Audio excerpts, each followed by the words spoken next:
Hello, everyone. Um, I'm working on some bigger videos right now, but I thought, you know what? I want to put something out, so I got to do something smaller in scale, kind of.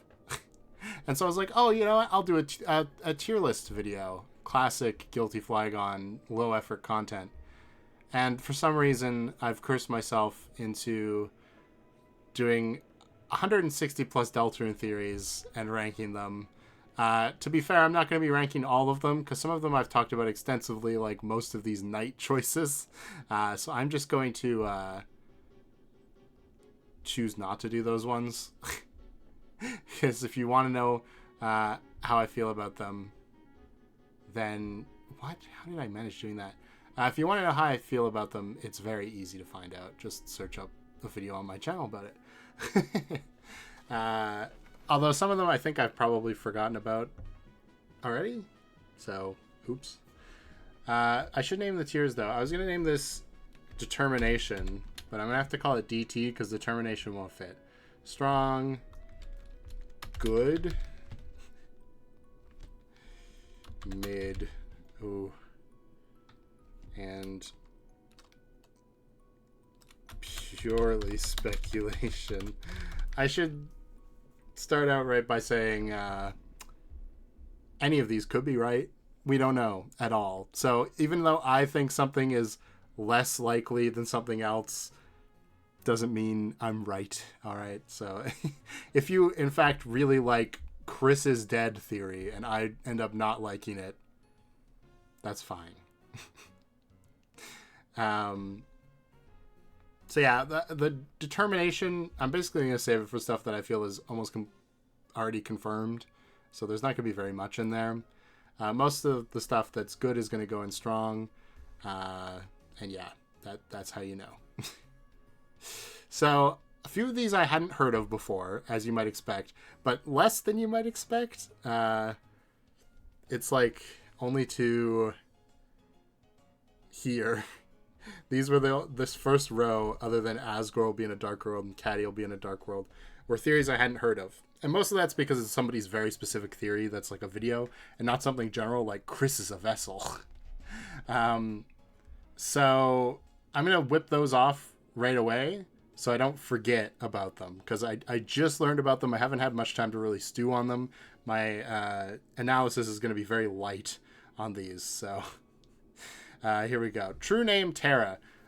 This video was okay. I think they made some pretty compelling arguments. However, I think the true name... So, I should explain it for people that haven't seen it. Although you could just search up and find the video, to be fair. I think I'm going to put it in mid. Just because, well, I could really put it in purely speculation. There's almost zero evidence in this video. Other than drawing comparisons between what happened in Undertale and what seems like it could happen in Deltarune. They get Terra as the true name, which in Undertale the true name is Kara. If you name your character Kara, then you get hard mode or whatever, but it says the true name when you do it because you're not actually naming Frisk at the start of Undertale, you're naming Kara, right? So using Kara, that's the true name. They were trying to guess what the true name would be for Deltarune, which... If there was a true name in Deltarune, you think you could just type it into Deltarune now and it would tell you. But who knows? Maybe Toby's saving that, right? Because the chapters aren't out yet. And it would show up in the code, and yeah, that could be a whole mess. Is Terra, because in the same way that you cross out the F on Frisk and then move the K to the front, if you do the same thing with the other half of Kara's name, which is actor, because it's short for character... then you cross the C out from actor and move the T to the front because it's the letter. I don't know. Anyway, that's how it vaguely works. Okay. And I don't actually mind that because they do make a good point that Terra and Kara sound very similar, just like Chris and Frisk. But it almost seems a little too clean, you know? Also... I'm pretty sure there isn't going to be another human that shows up in this story, unless Gaster ends up being a human somehow. But that's just my personal opinion. I just get that feeling because this is mostly a story about fantastical monsters, right? the only human we ever see is our player character. I guess you'd also see Kara, but Kara's kind of your player character in Undertale, but you know. And then they go on to speculate that the Deltarune actually is 3 groups of people, the triangles, not 3 people in specific, which I don't think I really agree with. I mean, it does make sense. There's going to be more people at the end of the game who want to stop the Angel's Heaven or the Roaring, like the end of the world. But the Ralsei's prophecy does specifically name 3 people.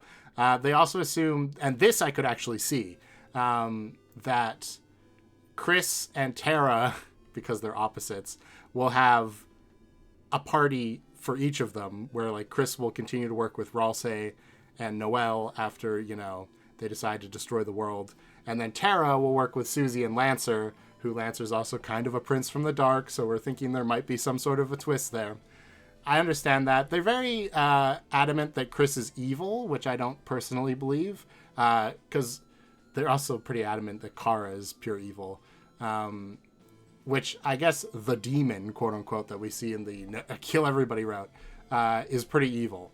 But at the same time, they kind of have the same morality as Flowey, I think, where they know the world's not real. So this isn't like actually killing people, although they did try to kill Asgore anyway, so they're flawed, okay? Just like, you know, I wouldn't necessarily say Asgore is evil, even though Asgore killed 6 children. It's a tough situation for everybody, all right?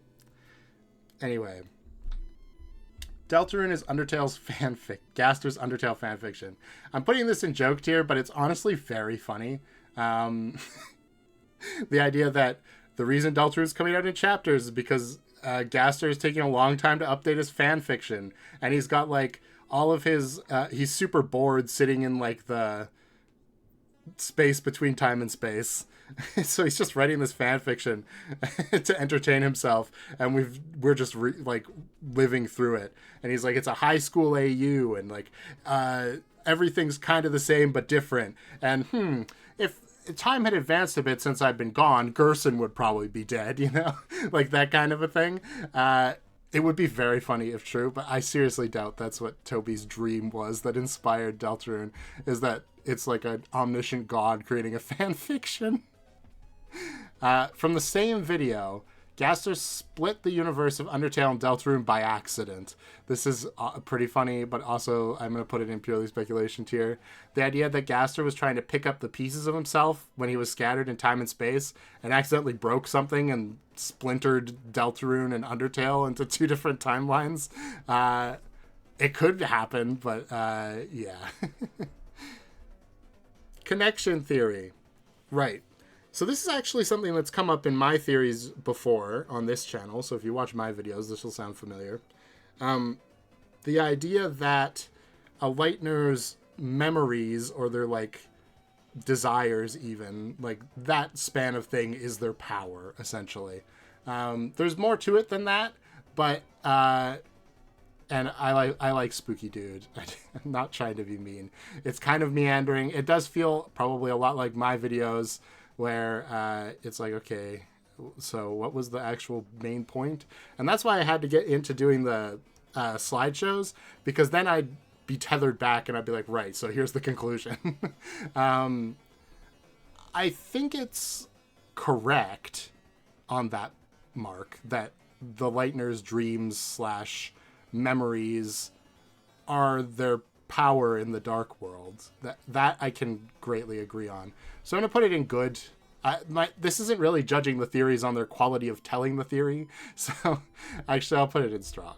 That's fair.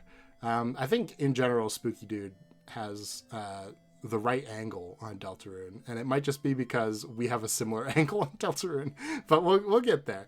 The Angel's Hell. I actually could not find anything about this. And maybe it's because it's like a smaller part of a different video. I just have to guess, essentially. So, like, Angel's Heaven, you know, is, like, what the angel wants. So is there, like, an Angel's Hell that's, like, what the angel doesn't want? Like, a bad ending? Or is it supposed to say that, like, the Angel's Heaven is, in fact, like hell? Which seems to be implied by us needing to stop it in the prophecy. I'm not really sure. But either way, if either of those is the thing, we there's not really any knowing that. It's just kind of a fun thought experiment. Noelle is a traitor. This is an interesting theory. So, because essentially the way this is positioned, I'm going to try to summarize it very briefly. Because we are positioned by the prophecy as enemies of the angel, and Noelle is associated strongly with the angel, this implies that at some point Noelle is going to become our enemy, which is actually something I made a video about as well. I feel like it's fairly well laid in terms of the just like straightforward storytelling of Deltarune, that Noelle and Chris have opposite sort of goals in a lot of ways, at least in chapters 1 and 2, or chapter 2 basically, because Noelle was barely in chapter 1. So I'm gonna put it in good. I think there's definitely room for error there, but it's pretty well established. Kara butterfly effect. This one's very good. I really like this idea. So, you know that line, and this actually isn't in the video, but or it's not a video, it's an image actually on Reddit. If you search up Kara butterfly effect theory, you can find it's the first result. It's the idea that, sort of like how Goner Kid in Undertale says, imagine a world where you don't exist and everything just keeps going without you, right? It's the idea that that is what Deltarune is with Kara. Because Kara never tried to kill Asgore and got themselves sick in the process, because they don't exist, Asriel never died, which means Asgore was never forced, I put in heavy quotation marks, but forced due to his like rage over Asriel's death to declare a second war on humans, which means that any human that fell down into the underground would have been treated nicer and not killed, so they probably would have survived by all accounts, by what the what monsters' reactions to Frisk are like. They don't really even know what a human looks like. They would have probably survived, which means that eventually 7 of them would have fallen down there, and 7 human souls would eventually be able to break the barrier, and the monsters would get to go free peacefully. And because of that, they were able to more easily integrate into human society, because there were 7 humans standing up for them. And that's how Deltarune exists. And it also explains, like, well, why isn't why did all those people die instead of becoming amalgamates? Well, because Asgore never had to research a way to break the barrier other than 7 human souls, Alphys never did the determination experiments and was probably never made royal scientist in the first place, which could also explain why Gaster seems to be a bigger factor in this world, because he never fell into his own creation or whatever, potentially. And on and on and on, like, that means that she wouldn't have met Undyne until they are living together in this town, because they lived in different parts of the underground. And it means that Papyrus never would have become a royal guard, so that might be why he's kind of a shut-in now. And it's honestly fairly convincing, I would say. It's entirely speculative. But I like it. So I'm going to put it in good. This is what I mean when I say purely speculation. I probably shouldn't put this on a tier, because basically all these theories are mostly speculation. I think the way this ties together works. There's no, like, counter argument other than, well, maybe that didn't happen. You know what I mean? Like, I don't think there's anything in Deltarune that requires Kara having existed, because I don't really believe personally that Kara really does exist in Deltarune. So let me know in the comments if that's a completely wrong assumption. Anyway, Noelle killed Des. I couldn't find this video exactly either. I even searched up the channel name and I couldn't find it. I don't know what happened. Maybe it got deleted. Noelle killed Des. The best I could find was some Reddit posts talking about how maybe Chris, Asriel, Des, and Noelle went into a dark world while they were exploring, and because Noelle is so powerful, she accidentally, like, Snowgrave styled Des, and she's like, that's what happened to her, essentially. I don't know if this is the actual theory that's from Bandit Games, but that one, I don't know, man. If that was the case, why is it a secret? Like, I guess you can make the argument like, oh, well, Noelle hurt her sister, but it was an accident, not on purpose.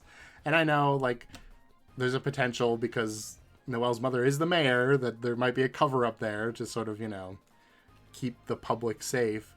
But, like, I don't know.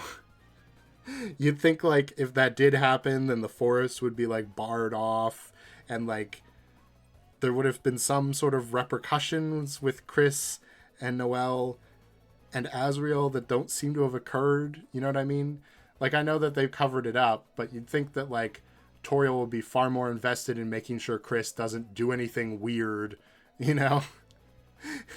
Anyway, yeah. Politics theory.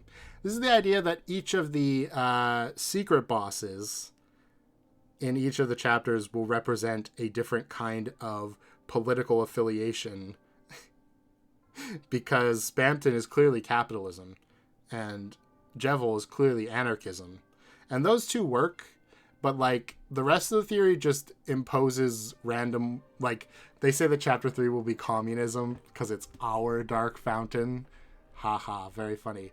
But it doesn't actually, it's one of those ones like chess theory where it's like a pattern that could happen.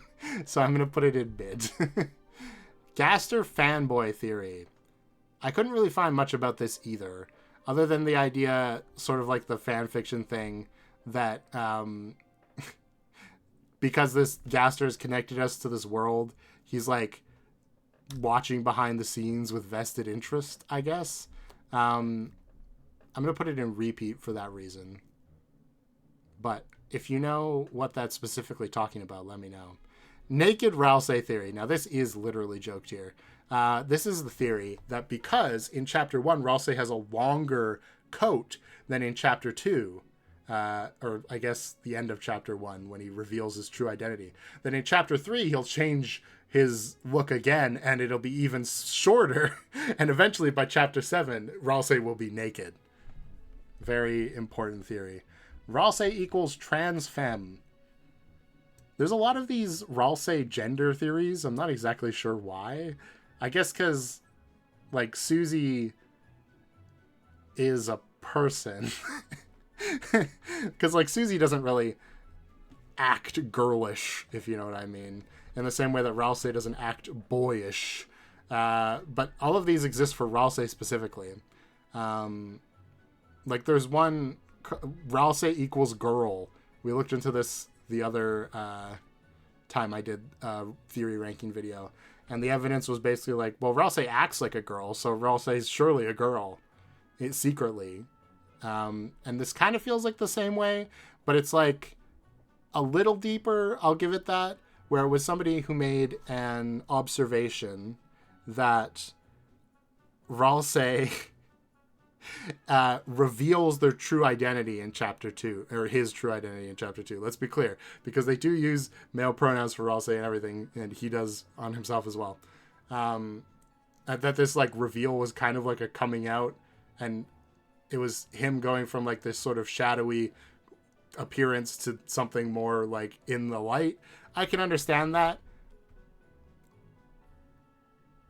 but I just don't think so. I can see it as, like, maybe a metaphor, I guess, and I'm glad if it helps you out that way. But I don't think, like, literally in canon that's going to be a thing that happens. Asgore will be in a dark world. I feel like this is almost a certainty. If Toriel's going to be in one, Asgore surely will be in one. Asgore needs way more exploration than Toriel does as a character after Undertale, so surely. Plus, his flower shop has double doors. Yes. Caddy will be in a dark world. These ones are slightly less guaranteed, I would say. Caddy and Jockington do have an established dynamic, and they do have portraits, like dialogue portraits, unlike Monster Teen and Snowy and Temmie.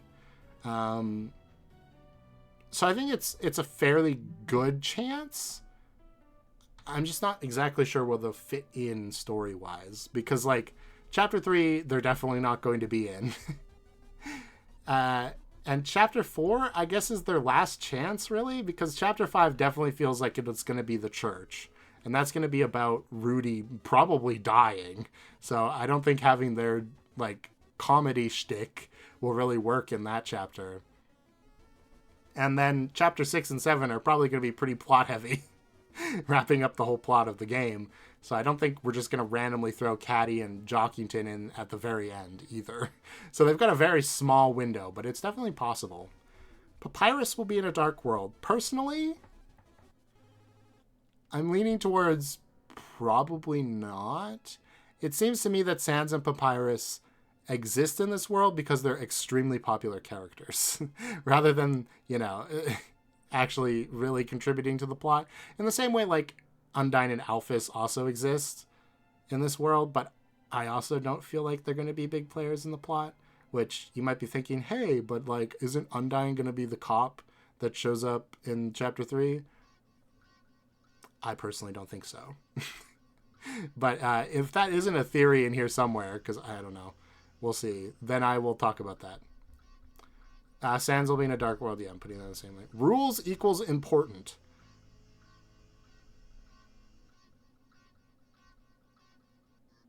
Maybe? I think Rules is going to do something important, probably by accident. But I don't think Rules himself is, like, important to the plot. Like, I don't think he's a Gaster follower or secretly the Knight. At least not my rational brain.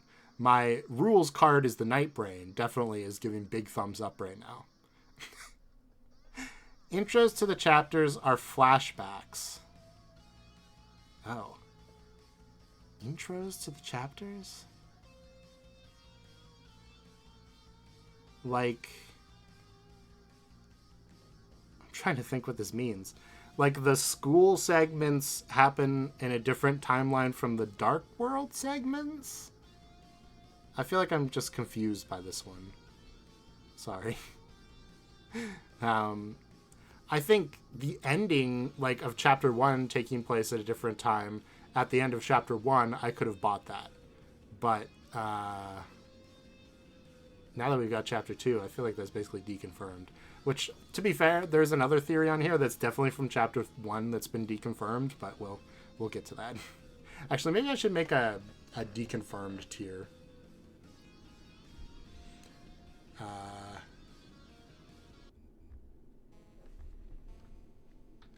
This will be good.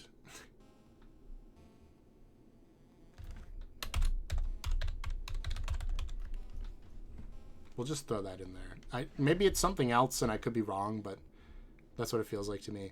The memory heads refer to Deltarune. So I think this is based on the Half-Bred Chaos video about the memory heads, which is very interesting, by the way. They say a lot of stuff that might relate to Don't Forget. The song, obviously, that plays at the end of each chapter of Deltarune. And they might be connected to Gaster. I think that's more likely, is that these are overlapping concepts because of Gaster, rather than the memory head specifically being related to Deltarune. Like, Gaster is something to do with Don't Forget, not the memory heads themselves. You know what I mean? So I'll put it in mid. Noelle attacked Darkners at the start. This is a theory that I've talked about before.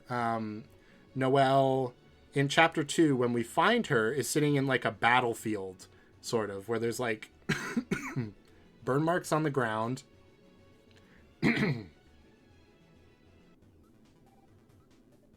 Sorry, I had to cough. At the beginning of Chapter 2, when we find Noelle, there's a bunch of NPCs that talk about, she's here, watch out, she's scary. And we obviously assume they're talking about the Queen. However, when we find Noelle, it seems like this is before the Queen has, like, gotten to her. There's like scorch marks on the ground as if a battle had already taken place. Now it's definitely possible that this is the queen, right? That's what's most likely, in fact. However, there is like obviously precedent for Noelle attacking Darkness. There's a whole route based on that. Although Chris kind of has to goad her into it, but she doesn't really think of Darkness as people right away, or even really by the end of the chapter, because she thinks it's all a dream. So I don't think it's out of her character to attack them, especially if they were trying to like restrain her and like capture her. So yeah, I think this is like possible. So I'll put it in good. Noelle created Spamton. I think this has been deconfirmed, right? Because we thought like, there's a tweet which might be hard to find now because Twitter is a cesspool, from the Spamton sweepstakes, where someone asks Spamton straight up, "Is Noelle your mom?" And he's like, "You think that Hochi Mama is my Mama Hochi? No way!" So I think they're related. Like I think the spam email that Noelle talks about in the sweepstakes is related to Spamton. Like it was something he sent to her. And then she was the only one who engaged with it. And he was so touched that he sent her a gift, which ended up being like a Peepus for her cat game that corrupted it and gave her nightmares. So thanks, Spamton. Thumbs up. Oberon Smog. Oh boy, this is a tough one to explain. So this is a Jar Jar J video about trying to figure out the identity of the knight. And instead of being any of our actual characters so far, his assumption is that the knight has to be something that isn't a lightener but also isn't a darkener. Because a darkener can't create a dark fountain, but King would never work with a lightener. So it has to be something else. And his theory is that it is the hammer that was buried with Gerson, infused with his essence from his ashes, or dust rather, not ashes, infused with his essence from his dust in a similar way to, what is it, Flowey in Undertale with Azrael's dust, and then brought to life in the Dark World as a darkener. And because he has a lightener's essence, he can create dark fountains, but he isn't technically a lightener, so King will work with him. That said, purely speculation. This is a character who doesn't even exist. I don't think it's a terrible idea. Like, if we're trying to guess the ending of Deltarune, guessing for a twist is not a terrible idea, because that's kind of how Undertale worked entirely.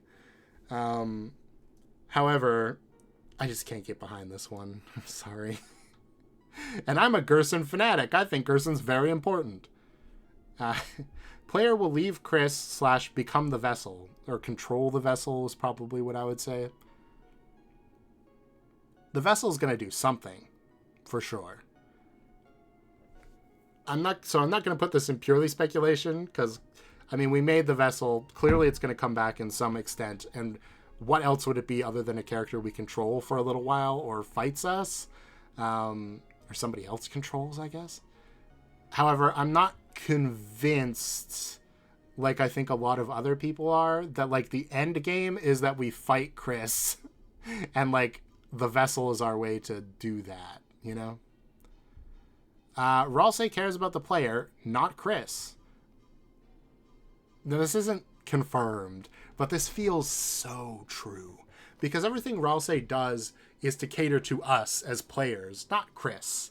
When Ralsei asks, you know, I wonder what Susie's up to, that is prompting us to go wash Susie as the player.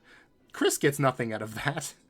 And clearly Ralsei is talking to Chris about something by the time the player comes back, right?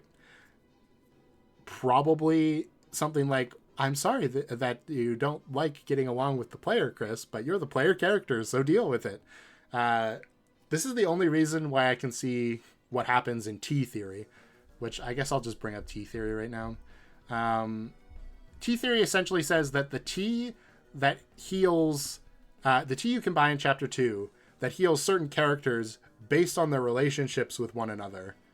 Well, to put it a bit better of a way, the T heals different amounts based on which person's T you give to which character. Like, Susie gets a lot of health from Noelle, or Noelle gets a lot of health from Susie T. And Susie gets, like, decent health from Chris T and Ross AT. But, like, Chris doesn't get very much health from Ross AT. Which would imply that, like, Chris and Ross have some sort of a complicated relationship, which we never actually see, which would make me believe that it is when we are sent to watch Susie that this sort of complicated relationship happens.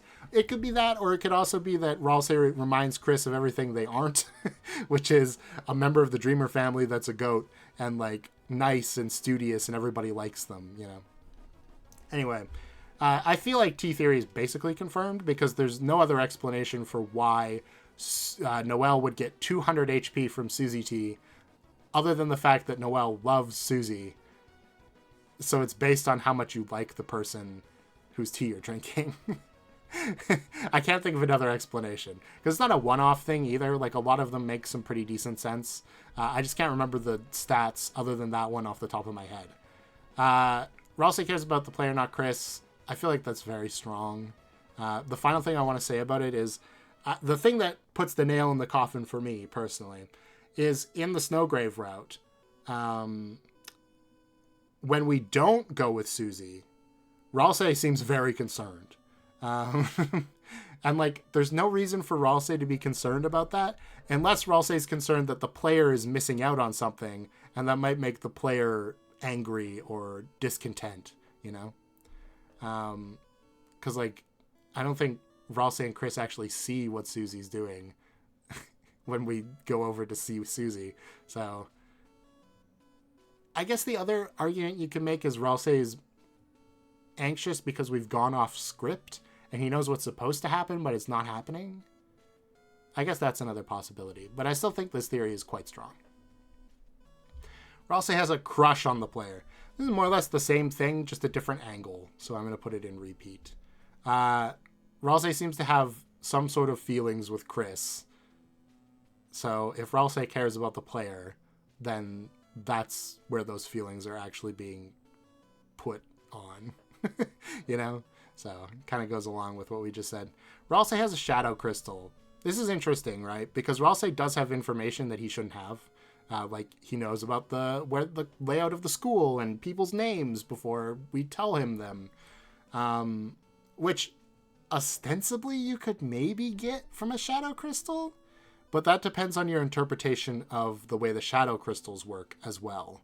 So, because, like, Spamton has a shadow crystal, but he still can't, quote-unquote, see past the dark. So there's a potential that doesn't really actually help him.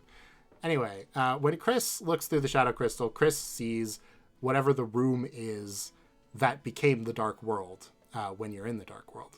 Outside of the dark world, it gets a lot weirder, but it's very straightforward in the dark world. If Chris looks at the shadow crystal in the card kingdom, Chris sees the empty classroom. So that's why people think Ralsei is a shadow crystal, I think. Plus, Ralsei seems to have strange powers, and it would line up with him maybe being related to Gaster or something.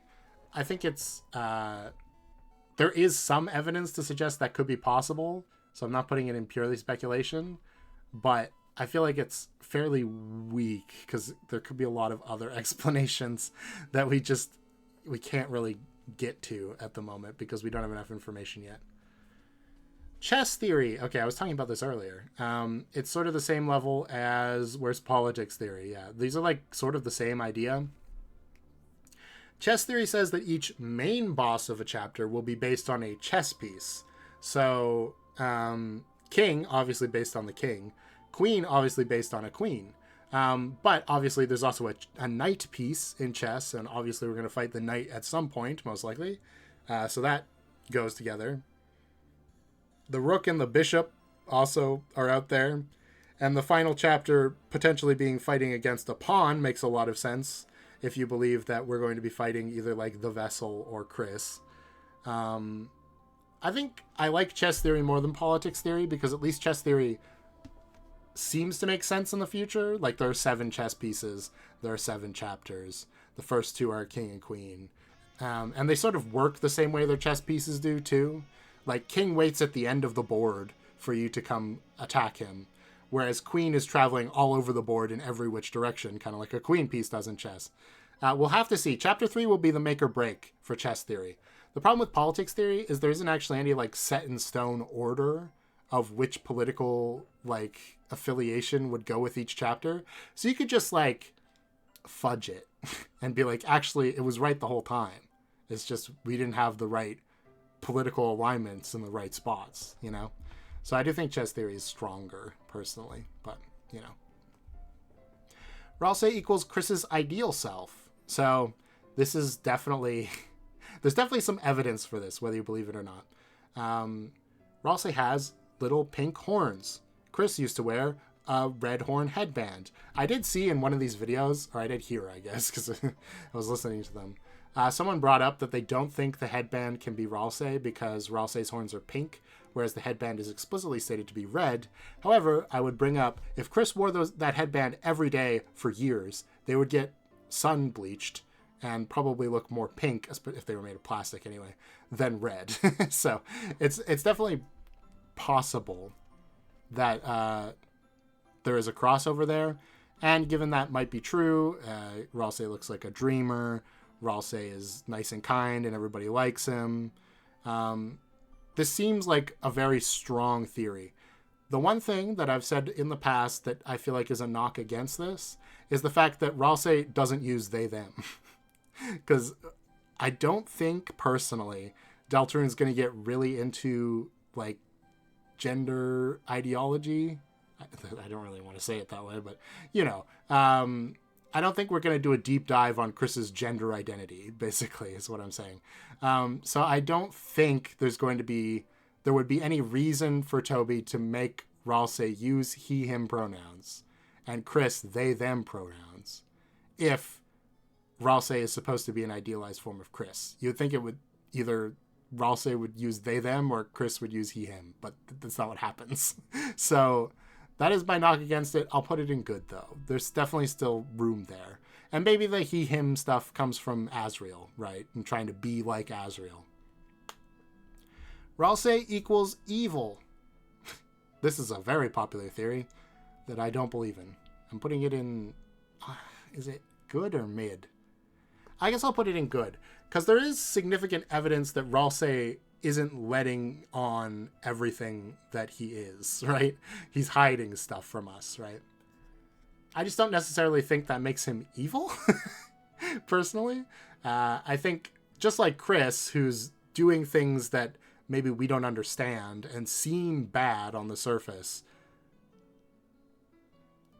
there aren't really pure evil characters in the Undertale universe, and I doubt there'll be pure evil characters in the Deltarune universe either.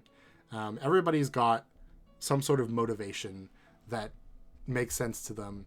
I don't think Ralsei is just going to be like a bad guy, you know? Like he's going to be manipulating us. If Ralsei is working with the villains, I think Ralsei is probably going to be thinking it's in our best interest that he do that. Because I do think Ralsei genuinely cares about Chris / the player and Susie. Ralsei equals non-binary. Okay, again, I don't know why these exist. The best thing that I can say about trying to respect somebody's pronouns, okay, is to do it. Like, you can think, like, oh, maybe this person would be more comfortable with a different pronoun. But that's not your choice to make. So, like... just because Ralsei doesn't act manly doesn't mean that Ralsei has to change his gender identity, okay? That's all I'm saying. And I feel like people are maybe a little confused about that, maybe. Just put it out there. There's a lot of young people that play these games. I think it's a good thing to learn, is that the idea of choosing your own pronouns is to choose them, not to have somebody else choose them for you. It's like the exact opposite of the point. No judgment, but, you know, think about it. Ralsei is Chris's true soul. I've actually talked about this in the past before. The idea that Chris in the dark world is actually like us, like the player's soul, whereas Ralsei is like their empty body or true soul being manifest as a character, a darkener in the dark world. It's fun. It kind of goes along with the same thing as Ralsei equals Chris's ideal self, but like it explains how. So it's like Ralsei is Chris's ideal self plus a little bit extra. But in going plus a little bit extra, it also opens itself up to holes. Like, if Chris has 2 souls, then why is Ralsei a Darkner? If Chris only has 1 soul, what happened to the other soul? You know, it opens itself up to more questions. So I feel like it has to go here. Although I do like that idea of explaining how this is a thing. Ralsei is the Red Horn's headband. Personally, I think right now, I don't think this is going to end up being true, but I think this is our strongest guess for Ralsei's true identity.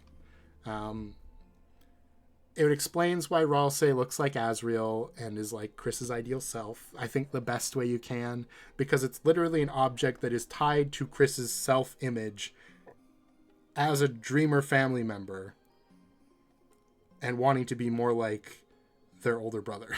It's kind of perfect in that way. How the headband got in the closet, I don't know.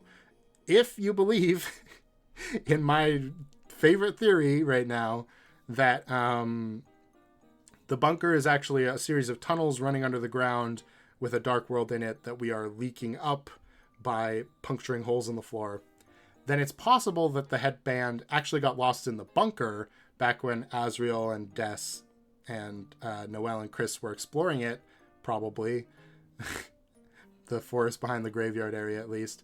And that's how Ralsei ended up there. And it also explained why Ralsei has like a childlike view of the world, doesn't know what it feels like to be Ralsei, you know, all that stuff. But I'll save that for one of my own videos. Ralsei is working with Gaster. I mean, this is purely speculation. I don't think there's a single shred of evidence for it, other than Ralsei having meta-knowledge, which Gaster also has. But, like, Flowey also had meta-knowledge and wasn't working with Gaster. There's just a lot we don't know, I feel like, for this theory. So, yeah. Ralsei theory, Daisy knows. Oh, I looked this up. Oh, wait, I think I remember. No, it's...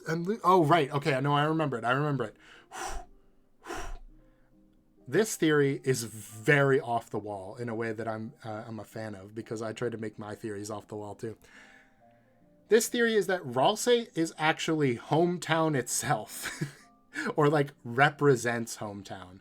And that's why Ralsei is confused about what being Ralsei is like, because Ralsei is made up of a bunch of opinions from all of the monsters in hometown. It's why Ralsei looks like Asriel, because everybody remembers Asriel and talks about Asriel, because Asriel made such a big impact on the town. And it's why Ralsei is so attached to Chris, because everybody's curious about what Chris's deal is. I think this is probably on the right track, but maybe the wrong execution would be my take. The idea that Ralsei is based on everybody's preconceptions of Asriel or Chris, that I've established before, is something I think makes a lot of sense. I don't know how Ralsei actually being hometown works as creating a Darkner, because it seems like the connotations are very important for things to become Darkners, and you would think a town would have different connotations than being just what we remember about Asriel. So I don't really have a tier for on the right track, but with the wrong, like, foundation. Like, you know, got the right answer with the wrong formula. But I'll put it in good, because I think it's well done. Sans is a Darkner. It's a very interesting theory. Essentially, it says that because Sans bleeds in Undertale when you kill him in the No Mercy route, and in the inaccessible killing a Darkner in Chapter 1 stuff, they turn into red dust. It's possible Sans is a Darkner.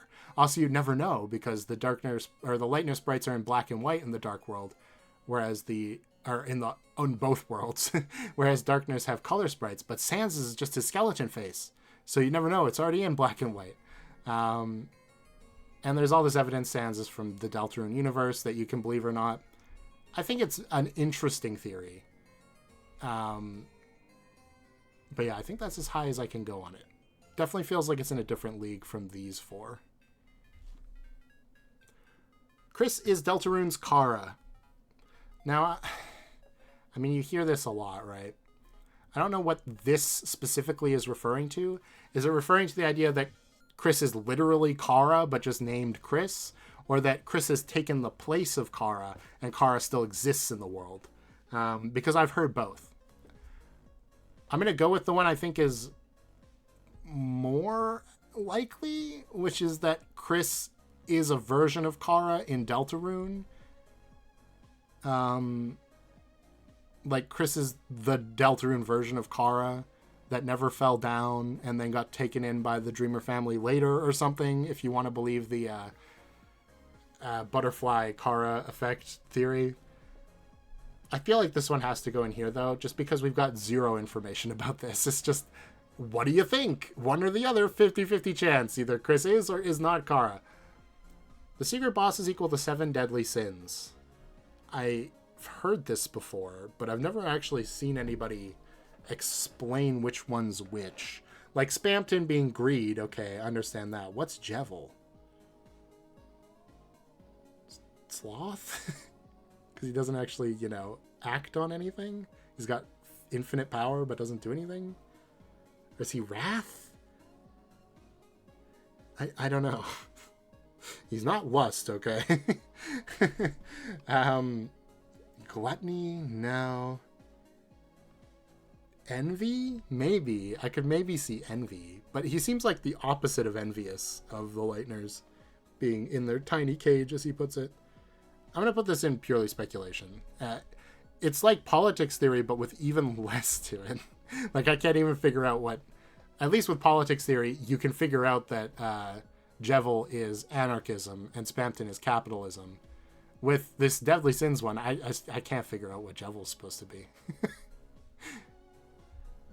Spamton equals the Undertale wrong number caller. I like this one a lot because he calls you on the phone and asks for G, and when he realizes it's not whoever G is supposed to be, whether that be Gaster in this case or like Gerson or somebody,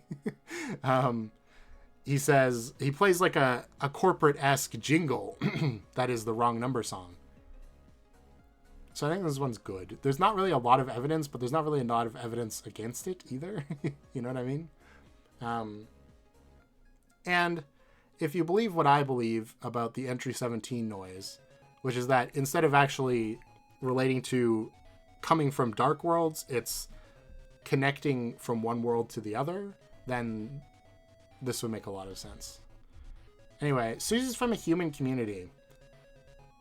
This is basically a theory that came about because of her line that says, like, everybody bleeds, right? Which is, like, not true with monsters. They specifically do not bleed. But if Susie came from a human community, that's a human idiom. So maybe that explains why she says that, even though it's literally not true for her. It's interesting. That's like the only piece of evidence for it, though, that I think is strong. There's probably more, but I'm not really remembering them at this point. So I'm just going to go with mid for now, but I could see it being true, honestly. Susie has a bad home life. I feel like this is almost confirmed at this point. Her hesitance to call her parents on the phone to sleep over, her excitement with the way that Toriel, like, interacts with her, the fact she's always hungry, her, like, sort of torn up clothes. Yeah, I feel like it's heavily implied, at least. Susie's half human. Okay, this is the from a human community thing, but, like, taken, I think, a step too far, in my opinion. We don't know what a half human, half monster would look like, to be fair. But that would also make her not fit the prophecy, right? Or does... If Chris was also half monster, would they be able to be interchangeable in the prophecy? This feels like something that will, one, beg too many questions for Toby Fox. Like, how do humans and monsters reproduce with each other? Probably not a subject he really wants to broach. And two, would also complicate the prophecy in a very strange way that I think it would just muddy the story, personally. Susie resists the player. I feel like this is almost confirmed too. Every time we tell Susie what to do in one of those like dialogue options, she does either the opposite or just something completely different. It seems like we have basically no power over Susie, which is interesting, because like we do have power over Noel, and Ralsei gives us power over him. But yeah, nothing about Susie other than Susie follows Chris around. That's like the only thing that we can make Susie do, is go to certain places, but that's only by manipulating Chris. So very interesting. Probably hyper relevant for later. Oh god. Toriel is homophobic. Okay, this came about because I don't even remember. I think it's alarm clock dialogue that caused this, which, if you don't know, Undertale was originally going to have an alarm clock. Either it was going to be an app or an actual physical clock. I can't remember. But a lot of the dialogue was completed before it eventually got scrapped. So we have a lot of that dialogue. And it's what gives us like info about Toriel's drinking problem, which has never actually been canon either. I don't know if the alarm clock dialogue has been specifically said to be canon or not. But like it hasn't showed up in a game yet anyway. And this comes from like the way I think Asgore talks about Toriel stopping him and Rudy from hanging out all the time, which I think it's supposed to be implied that it's more of like a traditional sitcom thing where like Asgore and Rudy are like the old college bros and they're always hanging out doing stupid stuff, and then Toriel has to like come clean up the mess, right? So she doesn't like it when they hang out for that reason. I don't think this is true, because I think they extend this theory entirely to like Chris as well, that like Toriel isn't interested in Chris's life because Chris is non-binary. And I'm like, whoa, I don't think that's true. Again, I really don't think Deltarune's going to dive deep into this topic. I just really don't think that's what the story is setting up for. So even though these things might be seeded, at least to people who are reading into them that way, I really don't think they're going to be part of the main story anyway, personally.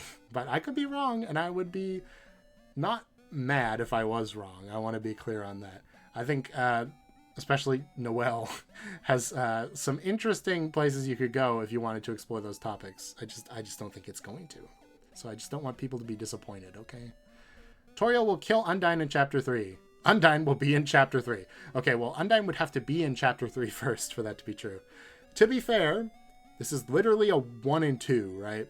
Either Undyne will be there or Napstablook will be there. Or a secret third option that I've added to the equation. So it's literally a 50-50. I think that means it has to get into good, right? However, this relies on one of the 50-50s being true, and there being a weird route, and it being Undyne that Toriel kills in the weird route. So that's a lot of levels. I feel like I have to put that in purely speculation. Like, there's hints that Undyne will be there, but I don't think there's necessarily hints that Toriel is going to kill Undyne specifically.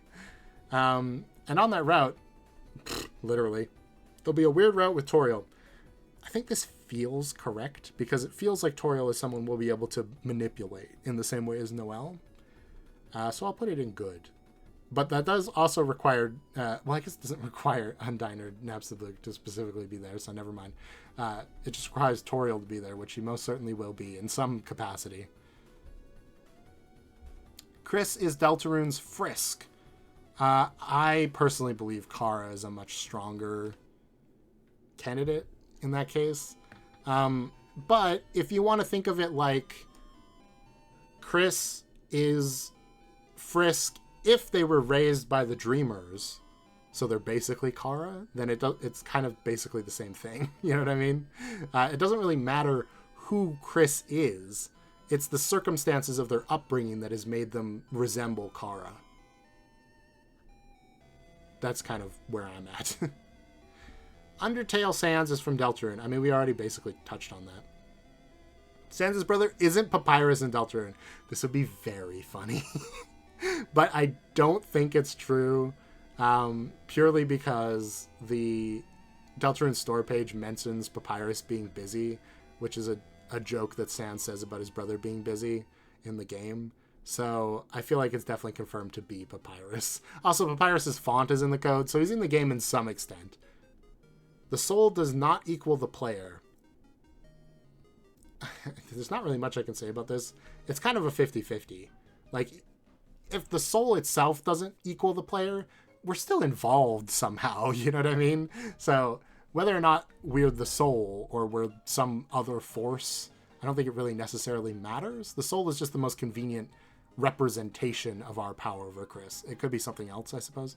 But for now, it's like, okay, sure. Ralsei is the final boss. I really don't believe this. Ralsei working for the final boss, I could maybe see. Like, misguidedly trying to help us by working with somebody who actually is not good. But I can't actually see Ralsei being the final boss. He just doesn't really have the presence for it. You know what I mean? Chris is a vessel. What? I've actually never heard this before. But if Chris is a vessel, then why did we even interrupt the Goner Maker sequence to begin with? Why didn't we just enter the game as the character we made? If they were just going to be a vessel anyway. You know? Seems like needless complication, but I could be wrong. Penumbra Phantasm will be the final boss theme. So if you don't know what this theme is, it's from... I don't think it's actually from Homestuck. Is it actually in a Homestuck song? Maybe it is. I think it's from, like, the Homestuck concept albums when they're coming up with the soundtrack. There's, like, slight possible references to it musically in the game already. With some of the, like, more RPG sounding adventure-y music. I think it's definitely possible, but there isn't really that much evidence for it. Megalovania will be in Deltarune. I feel like this is almost assured. Actually, I'll put it in DT tier. Like, of course it will be. It's so popular. Toby, be a fool, I tell you. Plus, like, if it had only been an Undertale so far, I'd be like, well, you know, maybe Toby will want to keep it as an Undertale-specific thing, because it's such a big moment in that game. But it's not. It's in Homestuck. It's in 2 Earthbound ROM hacks. It's coming back, okay? Megalo Strike Back will be in Deltarune. Now, this is interesting, because this is a song that many people associate with Kara, because it's used in fan videos for, like, a Kara fight. But it's actually from the Earthbound Halloween hack, I think, right? This is definitely less likely than Megalovania. But I think there's a chance, especially if we end up fighting Chris. Just because it's become so related to Kara in that way. Deltarune will have 10 chapters. Okay. This comes from the fact that while we see 7 chapters in the chapter select menu, there's actually registries in the code for 10 chapters. Will Deltarune maybe have DLC? I really don't think so. I think it's going to be 7 chapters. And then maybe the 10 chapters are either related to, like, a flashback chapter that's, like, very short. And it's part of, like, it's between 2 chapters or something. Like a chapter 0, for example. But more likely it's just placeholder in case Toby decided he wanted to have more chapters at some point in development. That way he wouldn't have to go back and change the code for everything in order to accommodate that, right? So I'll put it in mid, because there is a little evidence. Rudy will die. I feel like this is almost assured, at least in one route.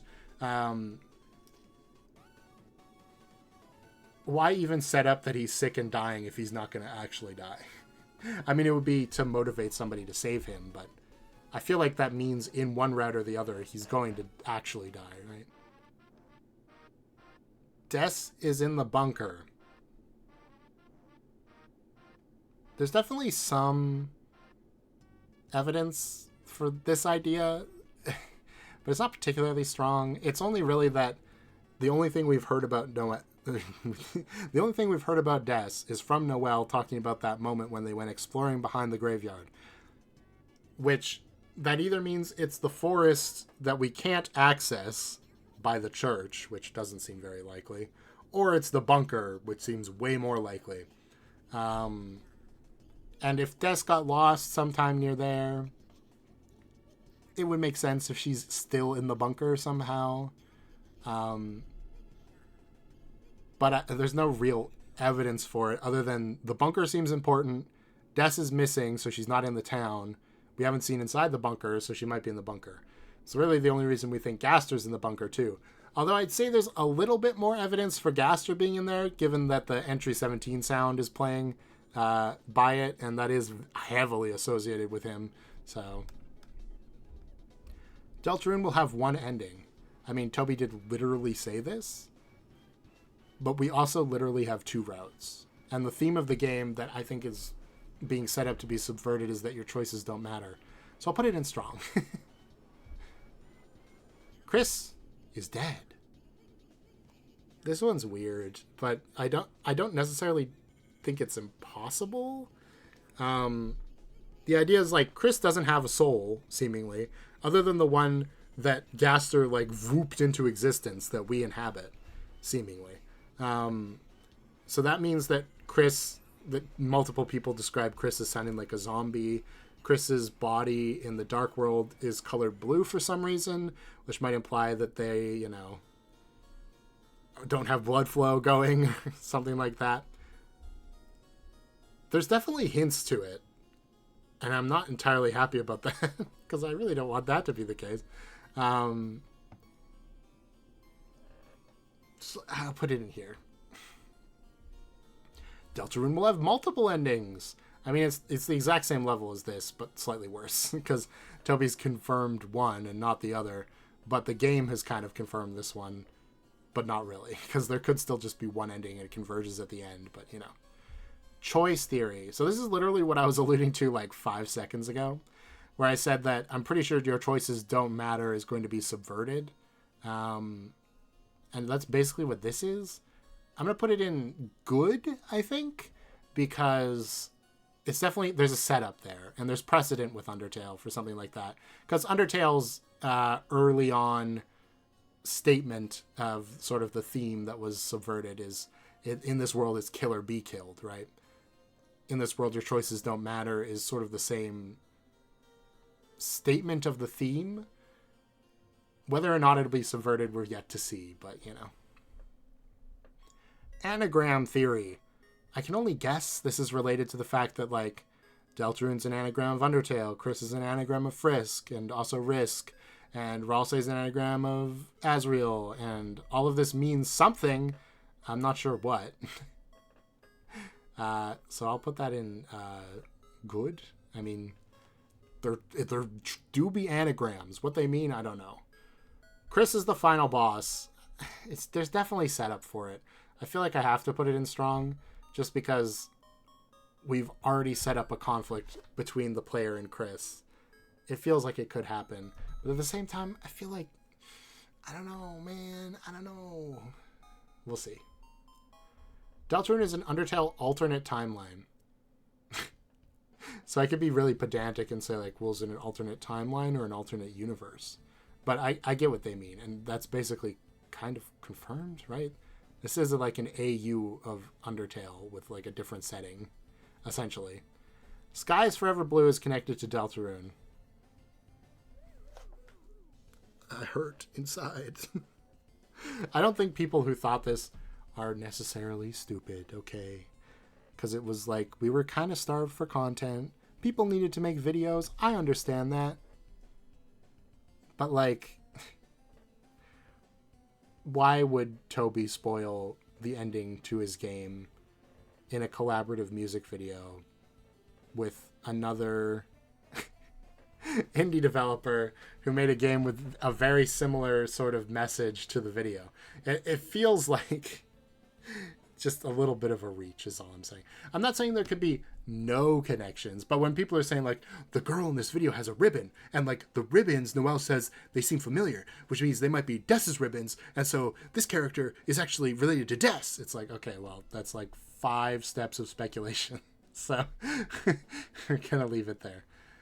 Chris has trauma related to Des. Chris has something going on, whether it's, I think Noelle definitely has trauma related to Des. So I don't think it's that strange to think that Chris could also have Des-related trauma. There isn't really that much evidence for it, other than the fact that, you know, it just kind of makes sense based on what we know about Noelle. They're both the same age, right? They're in the same class now, so.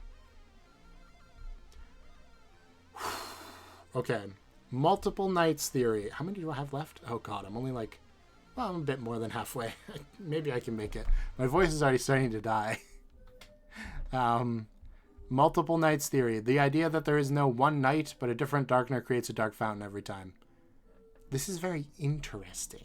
But you'll notice I didn't make a night video on it because, like, if true, there's, like, no way for me to speculate about it right now. Because, like, oh, yeah, I could say, like, oh, one's a Noelle fountain, one's a Susie fountain, one's a Chris fountain. But, like, nailing down who each night is just makes it 6 times harder to figure out the identity of the night. Because now you have to figure out the identity of, like, 6 or 7 nights. Chris is one of the original 6 humans that we see in Undertale. It's like a coin flip again. Like, it could be Chris is like a reimagining of Kara or Frisk. Actually, I'll just put it up here. It's basically the same idea. Or one of the other ones even, but, you know. Chris summoned the player. This is interesting. So, Caddy mentions that Chris had been trying to learn, or Noelle, actually, I think, had been trying to learn, like, dark magic from her or something like that. And there's a search result that we see in Queen's room for Chris that says they were trying to learn, like, magic and demon summoning. Which you could interpret as Chris just being, like, you know, a teenager and thinking that stuff is cool. However, summoning a demon, we are heavily correlated with Kara and Undertale because, like, literally you're encouraged to name Kara your actual name. So, Kara's called the demon that comes when you call its name. If Chris tried to summon a demon and ended up with us. Also, there's the fact that, like, Gaster is heavily associated with demons, and Gaster seems to be associated with our connection to this world. So, that could be another layer.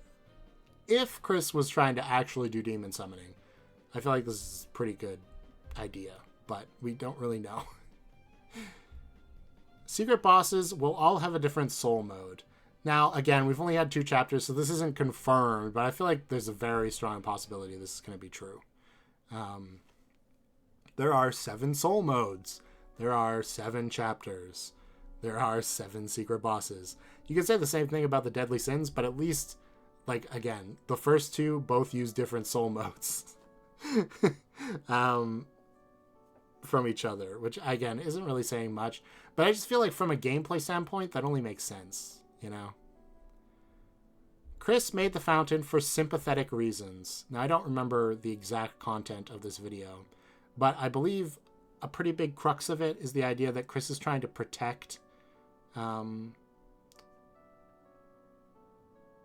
town by inviting the police to their house and also putting their mom in a dark world at the same time to try to prove the dark worlds exist because they might be dangerous and they're really actually just worried about other people accidentally stumbling into them in sort of a good-hearted way. Plus, like, at the same time, they might get to have some more fun with their new best friend.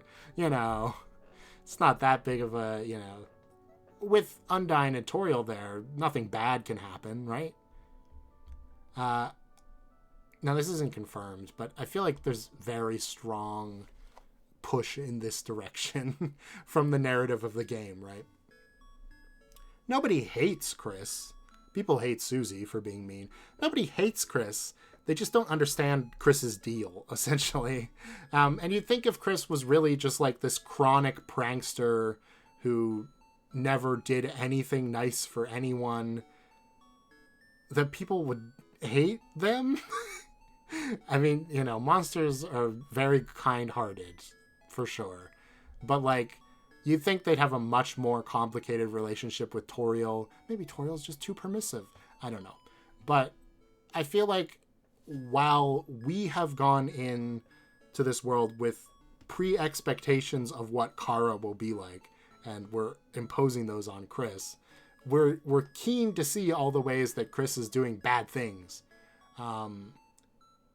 But I think there's pretty solid foundation for Chris just being either having a misplaced desire. They just want to help people, but they do it in a way that isn't too straightforward or like easy to understand. Or they do think they're stronger and more capable, and so they're trying to like keep an eye out for everybody else and playing like the lone wolf hero type, and that's accidentally pushing everyone away. I don't know. It seems like Chris isn't a bad kid necessarily, which, hey, that's the next one. Chris is evil. I'd say it's less of a coin flip and more of a 70-30 split. Maybe Chris is evil. I don't know. To me, it just doesn't seem like the story is pointing us in that direction. After all, Chris hasn't actually done anything evil while we've been watching them. And if the idea of this narrative is for us to breed contempt for Chris and then take them down as the main villain, you'd think they'd be doing more bad stuff. Anyway, Chris is the knight. There's definitely lots of evidence for it, considering we literally saw them make a fountain. I think there's a lot of small things that say this probably isn't true, but what can I say? Of the knight theories, it's the only one that has solid, concrete evidence so far. Personally, that's why I think it's going to be subverted, but we'll find out. The vessel will be a secret boss. I'm just going to put this in repeat. This is kind of the same thing as like, we're going to fight Chris. We're going to fight the vessel.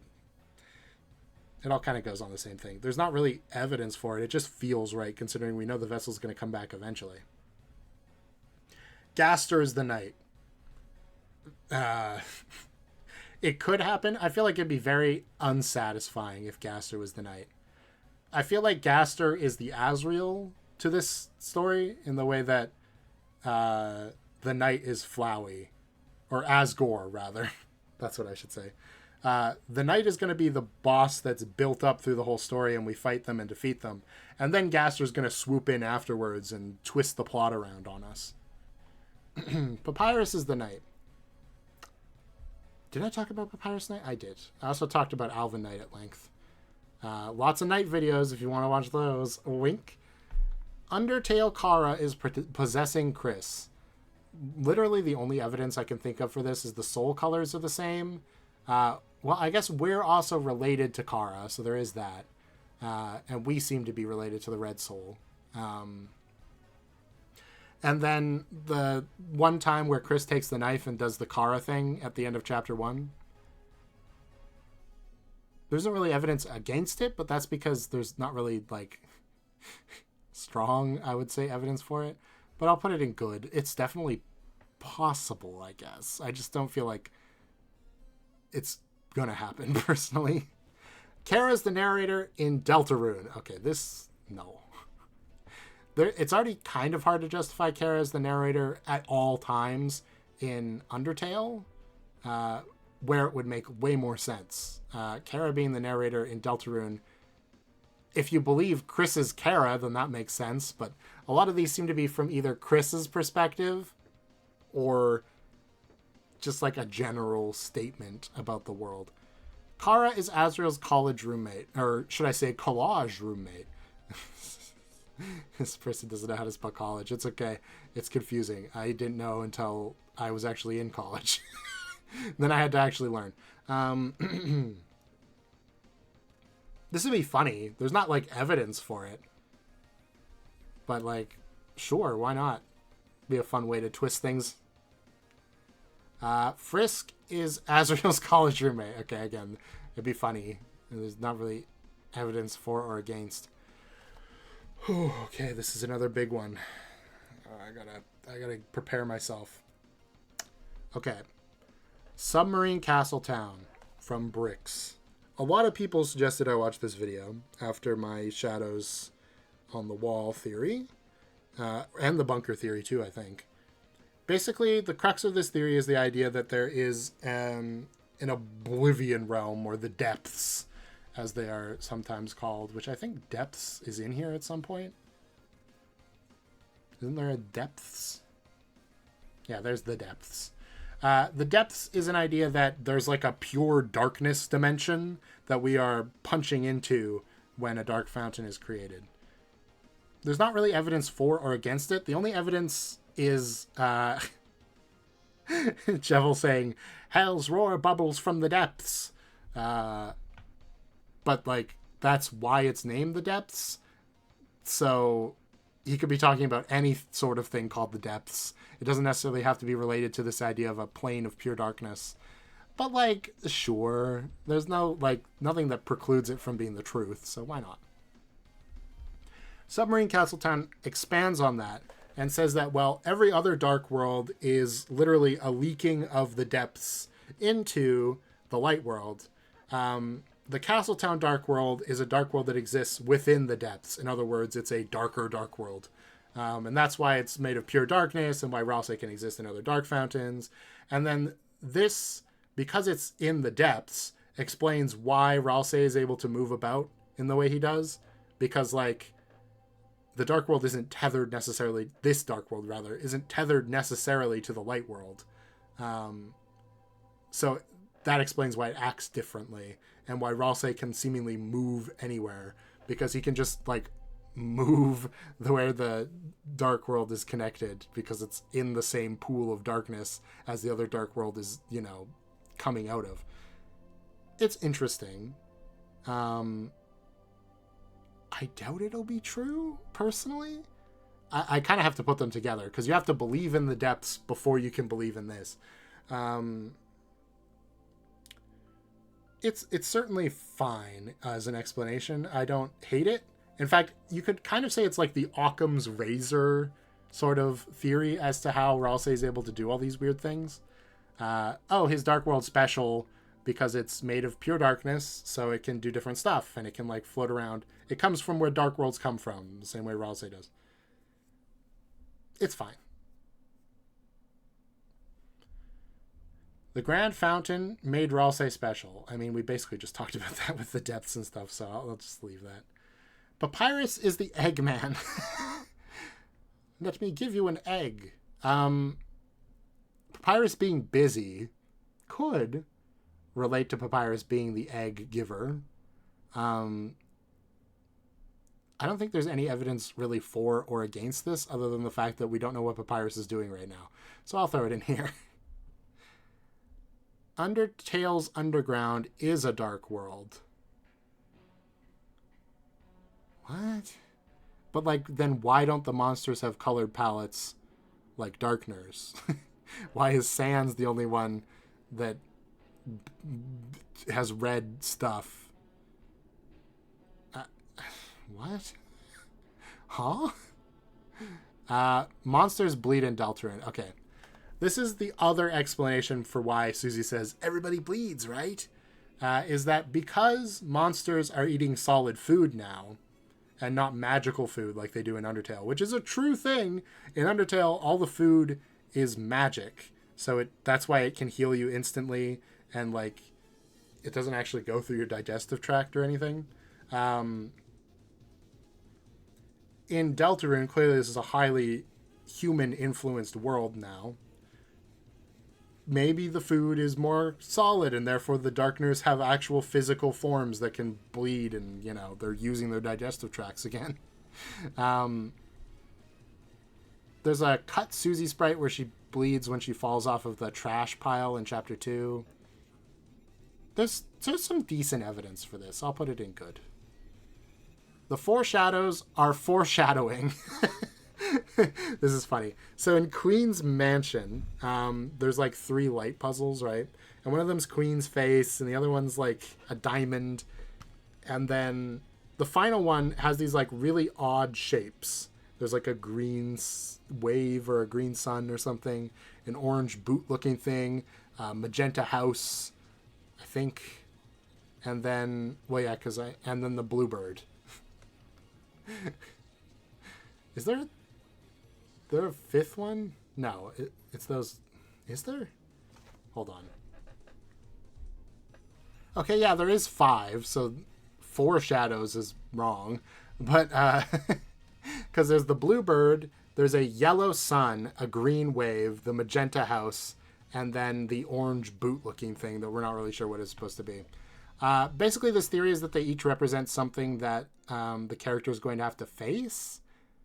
So, like, in some way, based on the color of the shadow. So, the magenta house relates to Susie's rough home life, and the bluebird relates to the bluebird of sadness or whatever, about Birdley and Chris being loners.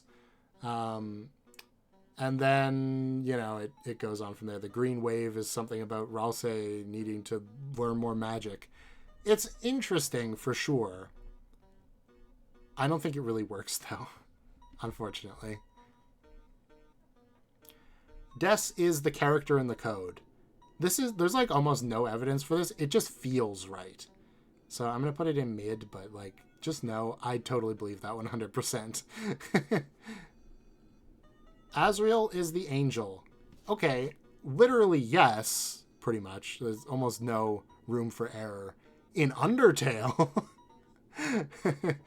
after all, his hyper goner form, which is that's what it's called, is looks exactly like the angel from the prophecy. He fills the role of either killing everyone or helping you kill everyone, or saving everyone, helping you save everyone. And has seen the surface and come back down and all this stuff. In Deltarune, though, the angel is something entirely different. So I don't know if we can really like marry those concepts to each other. Honestly, there's very little evidence for anybody being the angel other than Noelle. So I'm just going to have to go with mid on both of these. Personally, I'm more leaning towards the player as the angel, and that the characters are going to have to fight us at the end of the game, quote unquote, in some way, whether that be the vessel or Chris or whatever. But there's we've got no evidence for that right now. So, okay, universal mother theory. This is one I've linked before in one of my theories as evidence. It's very well done. I don't think necessarily everything in it is true, but the idea is that Queen represents everybody's mothers. Queen primarily is Noelle's mom because she's focused on Noelle the most, being super controlling and like trying to get her to reach her true potential without really understanding her at all. But you can read into it more to say that like, okay, well, she's super permissive of Susie. She'll let Susie do whatever she wants as long as she stops bothering her, which sounds like potentially could relate to her troubled home life. She ignores Birdley, or she like doesn't want to be around Birdley at all, right? She finds Birdley annoying, which could relate to why Birdley is constantly trying to prove how great he is, right? Queen can't see Ralsei because Ralsei doesn't have parents as a Darkner. And then what are the other ones? The ones I'm missing is Chris and I said Noelle already. So yeah, it's just Chris. And then with Chris, she never really makes an effort to understand Chris and just assumes that Chris is good with whatever she's talking about, right? Which you can kind of draw a line there with Toriel. Toriel never really asks Chris what they want to do necessarily. She just assumes that whatever like Azrael would have liked, for example, Chris will probably like too, like, you know, being held by the hand to school, big hugs, making pie together as a family. But like we learn in chapter 1 with Asgore that Chris actually doesn't like big hugs. What? I can't believe it. So like there is an element, and I'm sure Chapter 3 is going to explore this, where Toriel is not really engaging with Chris on the level, you know? And you can kind of see that with Queen. The only thing that I don't necessarily agree with is, well, Queen drinks alcohol, so clearly this goes back to the Toriel alcoholism arc. Again, it's totally possible, but I feel like the alarm clock thing about Toriel drowning herself in alcohol has a lot more to do with her child dying than it does with it being like a flaw of her character necessarily. So yeah, I don't know if I really agree with that part, but for the most part, I think it's quite strong. Ralsei's the knight. I've never heard anybody say this before. What? I mean, I guess Ralsei can seemingly travel anywhere in the Dark Worlds and knows everything about Dark Fountains and has a vested interest in wanting the plot to continue, wanting the Lightners to continue to, you know, close Dark Fountains. And he's got stuff he's clearly hiding. The only problem is he doesn't have determination as far as we know. So I guess I'll put it in good. I mean, it's not terrible. Ralsei being the knight would actually kind of work with the structure of the story too. Like us fighting Ralsei in Chapter 5 makes a lot more sense to me than us fighting Ralsei in Chapter 7 as the final boss. It feels like Ralsei would be somebody who's working for somebody else, right? If Ralsei is the knight. I could see it. I just don't know how it would work. Like, all the motives make sense and the opportunity and all that. But, like, the means, I'm not sure. Every man is the knight. Sure, why not? We know nothing about every man. You can just say that, but, like, there's no evidence. Time loop theory. Okay, this is another Jaru creation for the most part. This is at least where I saw it back in the day. The idea that the reason why Deltarune only has one ending is because it's a time loop, and no matter what you do, you'll get a different sort of final result, but then the game is, everything's reset at the end of it. And like maybe there's a secret ending where you can break out of the time loop. Sure. I mean, there's no evidence against, really. And it would be an interesting way to sort of tie together that there's only one ending, but it's so far in the future, it's just hard to say anything about whether it's true or not. And then the Shadow Crystals show time loop differences, essentially. So, this is part of the same Jaru video, I believe, where he says that the Shadow Crystals show what happened in different, or like the last loop, or in different loops. So when like Chris sees through their hand, it's because Chris wasn't here during that loop. Or when they see Chris is angry at them, it's because in the last time loop, they didn't become friends with Susie. There's definitely stuff you could do with that. It could be interesting. I'm just going to link them together because they're basically the same theory, kind of. Yeah, I don't know. It's interesting. The roaring has occurred before. Again, this is basically time loop theory again, so I'm putting it in repeat at this point. Gaster will be a secret boss. I think Gaster is going to be a main boss, personally. I don't know. It just kind of feels that way. But I'll put this in here because it's not impossible that he won't be actually invested in the main plot. Sham is a secret boss. I've never considered this before, but Sham is, like, taking the shadow crystals from us. So there's a pretty good reason to suspect that Sham might, you know, be up to something. The second intro voice is Kara. Okay, so there's a lot that goes into this one. At the beginning of the game, in the Goner Maker sequence, where you're making your character that's soon to be discarded, we get like the same font for most of it, where it's clearly Gaster, right?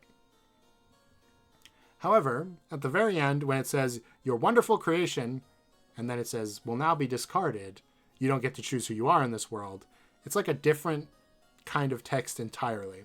And either this is because, like, we've left the Goner Maker segment, or, you know, it's just meant to be, like, shocking, right? It's meant to, like, really get you to notice that this is something different happening than what was just happening. Or somebody else is there. And the typer value which is the way the letters are typed out. Like Sans has his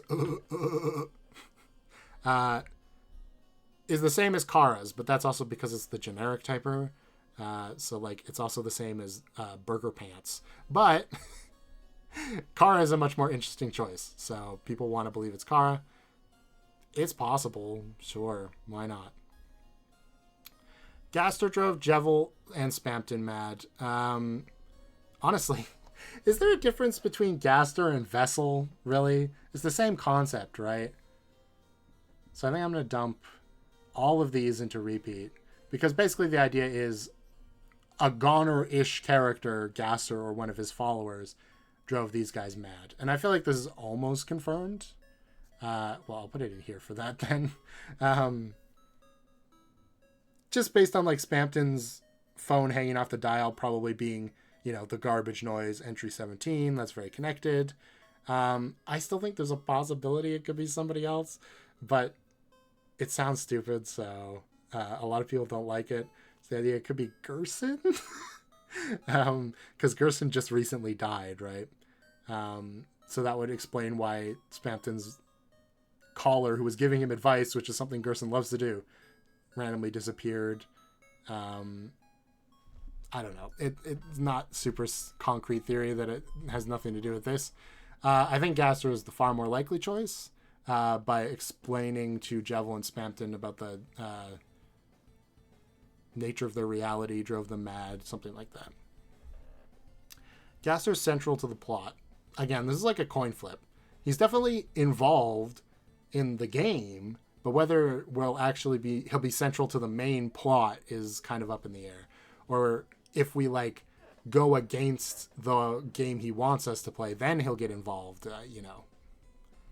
Gaster made Deltarune.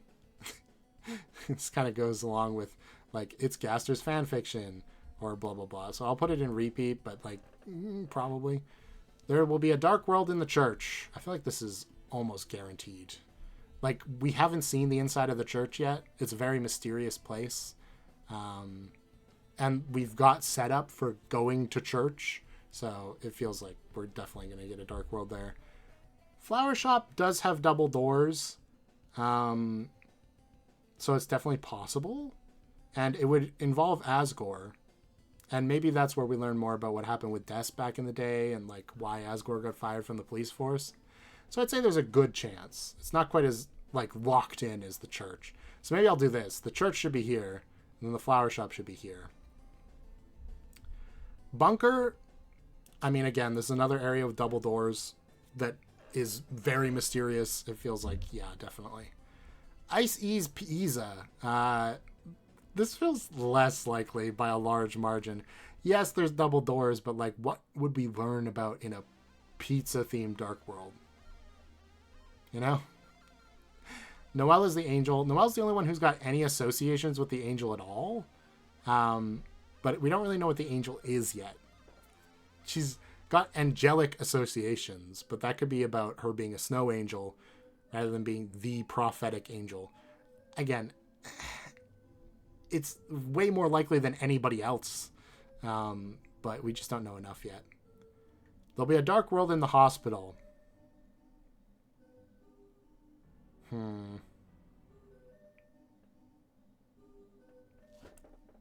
Are there double doors in the hospital? I don't know. I'm going to put this in good because obviously there's plot relevance in the hospital. However, I don't know what a hospital dark world would look like, you know? Like a whole hospital or a whole dark world based on hospital stuff? I don't know. A dark world in Noelle's house. This feels way more interesting, way more possible, more like the flower shop, but like not a lock. I don't think we necessarily have to go to Noelle's house, but it's another location that we've been barred from, so. The device theory. Oh boy, this one's really complicated. Okay. The best way I can explain this in the simplest way, hopefully I'm remembering this right because I watched these videos when they came out and they are very long, so I could be misremembering a lot. But I think the most basic idea is that Gaster's device is a way of connecting us to the light world, and the dark worlds are a device of connecting the light world to the dark world. So it's like layered realities, right? And then eventually Gaster's goal in creating a darker than dark world is to create a device in the dark world that's capable of, going to the next plane of reality. And then the next one and the next one. It's basically the most straightforward idea for what darker than dark could mean. And if you actually watch these videos, which I would suggest you do, they're very long, but like it's worth it if you have a need for background noise. It's very compellingly told. So I'll give my flowers to I can't remember what the channel's name is off the top of my head, but I will give them my flowers. Freedom motif is Gaster's theme, which Andrew Cunningham, I guess, gets the credit for. I feel like anybody could kind of figure that out, but he did make a whole video on Gaster's theme, so sure, we'll give him the credit. I feel like that's almost confirmed, right? We're pretty sure Gaster's related to Jevil and Spamton going mad, and the Freedom theme is their theme, so if that's true, it feels like naturally Gaster would also have the Freedom theme, or the Freedom motif in his theme, if it's not his theme in general. Okay, I had to watch this too. It's very similar to one of my own theories, which is like my first theory called connotations theory, which is the idea that dark worlds aren't just informed by the objects in the world, but the way the Lightners see those objects, or the way they understand them. So, for example, like, you guys are going to be so sick of hearing this by now. Rules card is clearly based on the rules card, but like also the connotations about a rules card, which connotations are just sort of the additional meanings we attach to objects based on the way we feel about them. So, for example, with the rules card, it's probably kind of useless and overly wordy, right? You don't actually use it in the card game, and like it's very detailed in its explanations when you could probably sum up the card game yourself in like 3 sentences, right? As a result, Rules is overly detailed in his speech and completely useless. However, there are some that break this mold, right? For example,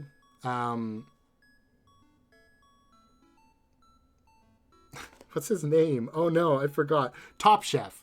So Top Chef is a spinning top, but also a chef. And there is some relation to, like you spin a pizza on your finger, it's kind of like a spinning top. However, Top Chef doesn't make pizza. Top Chef bakes cakes, which you notably do not spin on your finger. Again, you can put them on like a, what are those called? No, the little spinning like display cases, Sure, that's like a very loose connection. But is it possible that Susie was just hungry, and that because she was hungry, it's caused Top Chef to take on a completely different role than he would have otherwise taken on if Susie wasn't there, right? Like, it is Susie's association between like a spinning top and then food, specifically cake because she likes cake, that has caused Top Chef to present as a darkener the way that he does. That's essentially what this theory is, and I heavily agree. So, I feel like there's some really good evidence for this, so I'll put it in good. Again, it's not super confirmed, but I like it a lot. Third entity theory. I've talked about this at length. I'm just going to put it in repeat, but the basic idea is that, like, okay, Chris is being controlled by us, but, like, when we're not controlling Chris, who's controlling Chris? Probably Chris, but maybe there's somebody else. Because they seem to act kind of out of character, maybe, to what we think Chris might act like. But again, that's only what we think. How long has this video been going? Oh, almost 2 hours. Nice. Shadow crystals are the shattered dreams of a Lightner. I guess that could happen. Specifically with Spamton, but I don't know what Jevil's shadow crystal relates to with a Lightner's dream.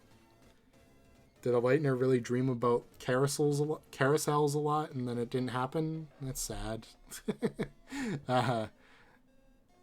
Obviously, because the Neo body is related to like a drawing somebody made on the computer, but then abandoned and never like finished. It's just like a, you know, random idea. There's a shadow crystal in there, so it could be a shadow dream. But that doesn't also explain its powers very well either, so I don't know. There's one piece of very strong evidence, so I'll give it that.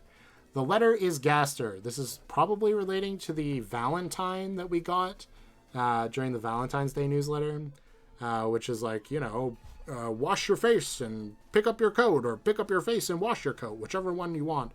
I really don't think it's Gaster.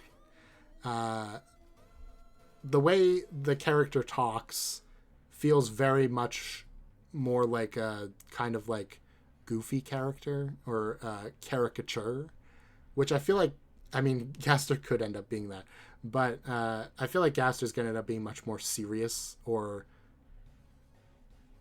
straightforward, I guess would be a way to say it. Like, I don't think Gaster's going to have like a goofy personality. I think he's going to be like, maybe not as sinister as we're imagining. Like, I think he could just be entertained by all of the stuff that we've done to sort of spite him in a way by not following along with his story the way he wanted us to. But I don't think he'll be downright goofy. So the letter being a chapter 3 character feels much stronger to me. Specifically, like it could be Tenna. Gaster is the angel. I guess there's an argument there because he's like a fallen angel, maybe. So I guess I'll put him with Noel.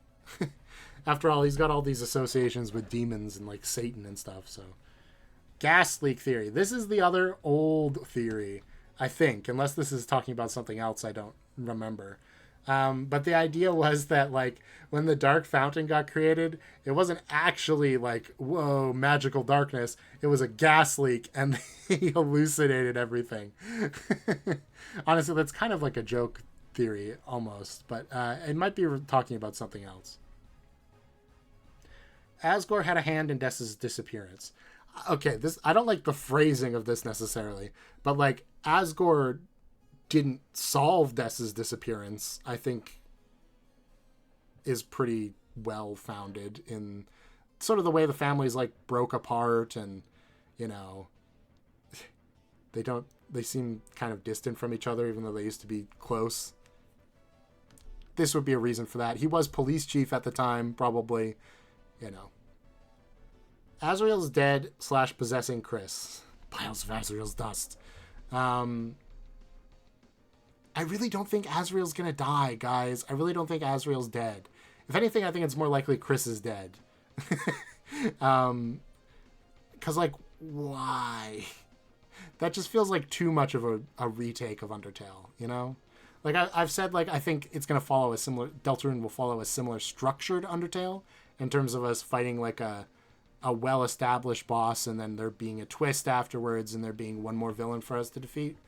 But I don't think it's going to go all the way down to having Azrael be dead and then we're going to fight him later and blah, blah, blah, blah, blah, blah, blah. I mean, there is some evidence that he's, like, being distant with everybody other than Chris, which is a little weird, considering Azrael is kind of characterized as a very friendly individual. But you never know. Maybe he's just trying to live a new life at college and doesn't want to spend all his time talking to Toriel, because that's probably what would happen if he got on the phone with her. Ralsei is Azrael's dust. I mean, this would explain how he has determination, I guess, to be the knight. But other than looking like Azrael, I don't think there's anything necessarily super strong about this. Like, I don't know.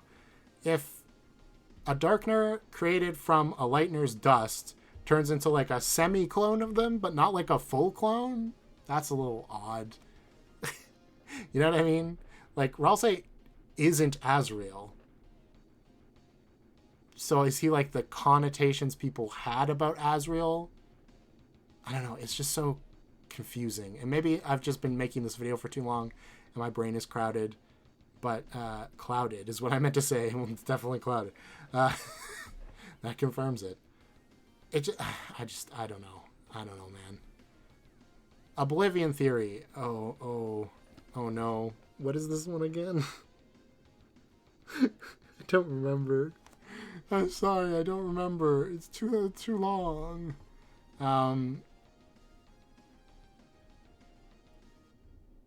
What is it? It's something else about... It's similar to the depths, I think. I guess I'll just have to leave this one off. You can tell me about it in the comments, I guess. Engagement. Woo! The dark clock theory. This is my least favorite Charu theory. So the idea is that the clocks are stopped at different times in different rooms in Hometown, and that they're pointing to the locations of every dark fountain we're going to have.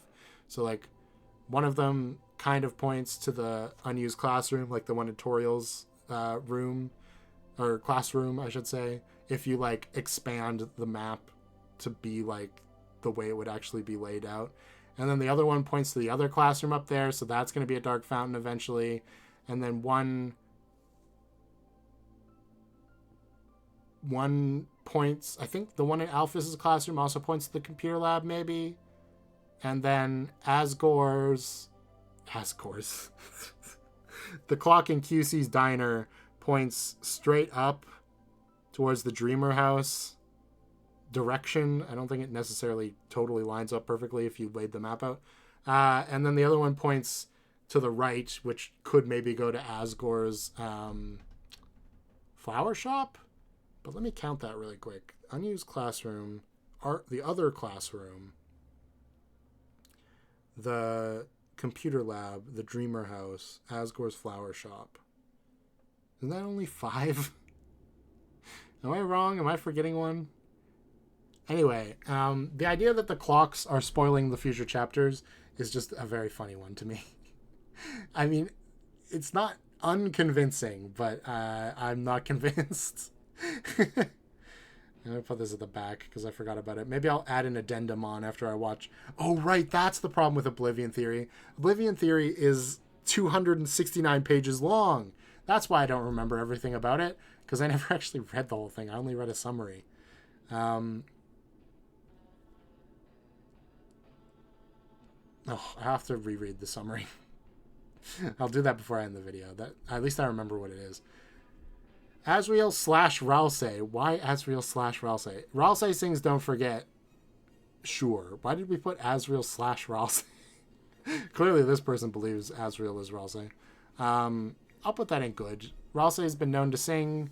Ralsei, Don't Forget I'm With You in the Dark. Makes sense. Ralsei's from the dark. Sure. Ralsei equals Asriel. We kind of did this already. Mike is the Chapter 3 antagonist, or Tenna is the Chapter 3 antagonist. Well, considering there's a page in the sweepstakes called Damn You, Tenna, and we don't get anything about Mike in the sweepstakes, I'm going to go with Tenna is strongly implied to be the antagonist, and Mike might be like the secret boss, or represented. I guess I'll put it in mid, because there is evidence. It's just one line from Spamton.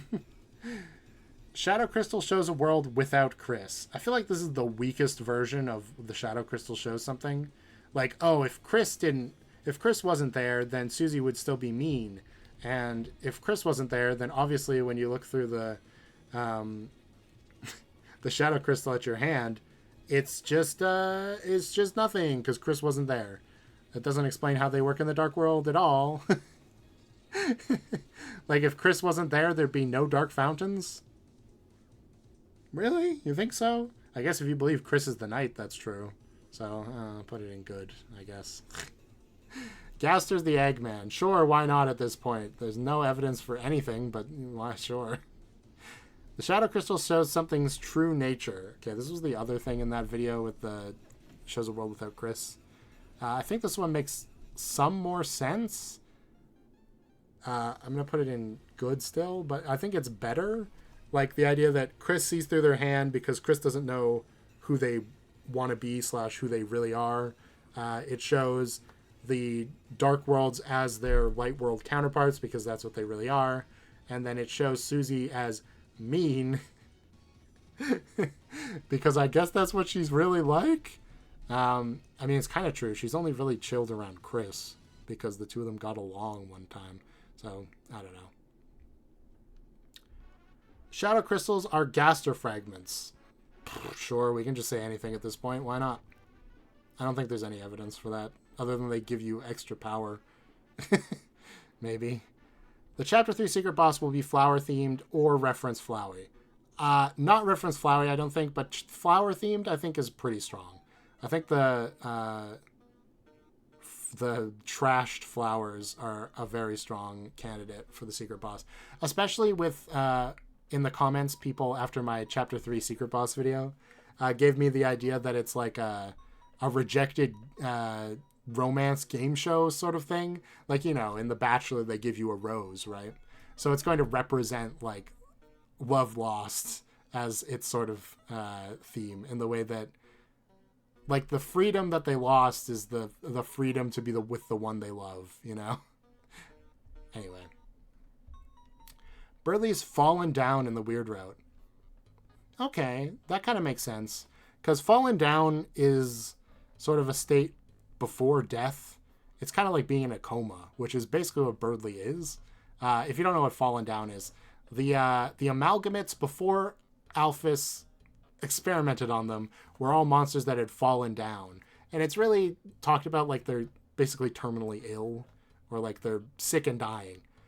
So Birdly being in a coma, it fits, sure. Choice between Ralsei or Noelle. Didn't we already have this? I feel like we already had this. I'm saving Woody Theory for the, not end, but almost end. The Dark Worlds are D&D. I feel like this, can I put this in Deconfirmed? I feel like I can. I think this was another Chapter 1 theory that essentially said like, oh, the Dark Worlds aren't real. It's all just like a game that they're playing together. And yeah, that's it. Because, like, there's, like, you know, a separation between their Dark World form and their Light World form, so it's like they've created a character and, yeah, all that stuff. I don't think that's true. That'd be very anticlimactic. The Dark World's parallel Undertale areas. This is another one of those, we've got 2 data points, and the third one will either confirm or deny. Along with, like, the chess theory, politics theory, that kind of stuff.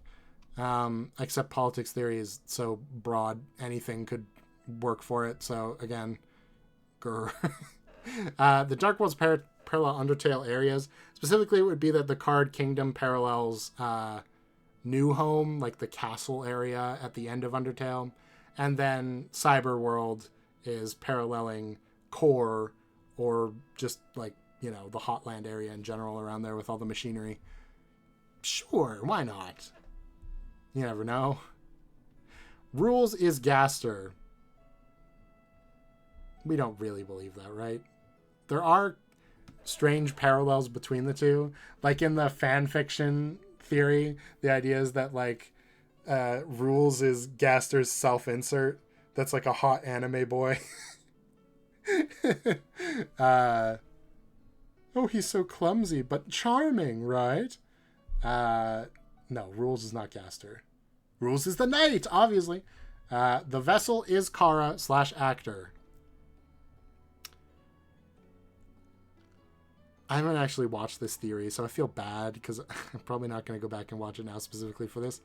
I think I confused this with the other Kara, like the Terra theory one, and I thought I'd already watched it. I'm going to guess that the idea is that in this world, Chris is basically Frisk, which means that, like, Kara is a goner. It's not terrible.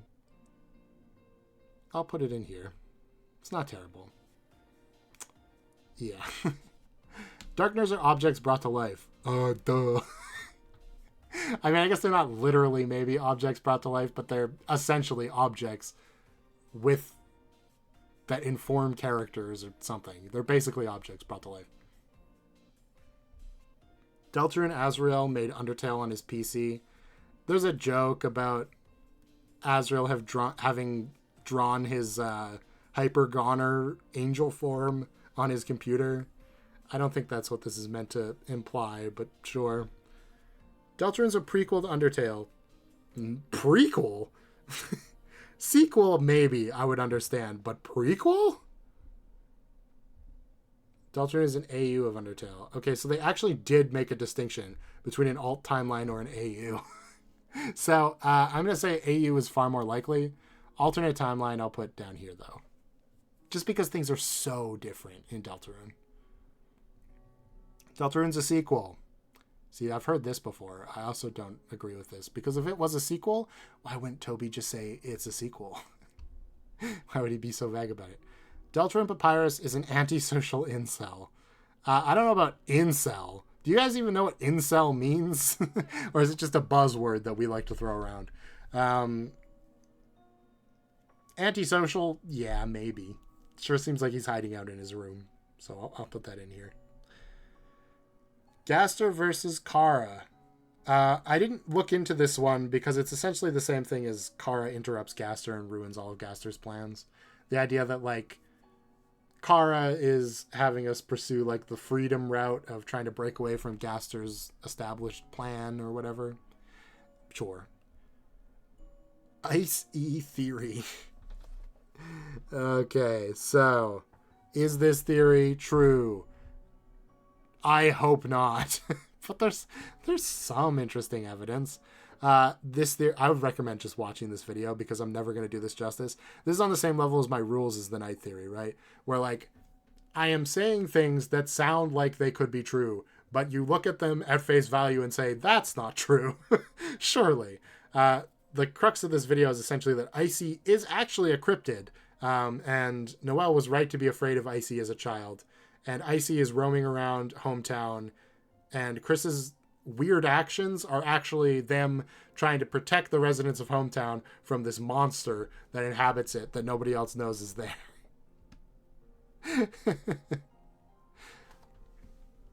Okay. I've got beef with Woody theory. What? How?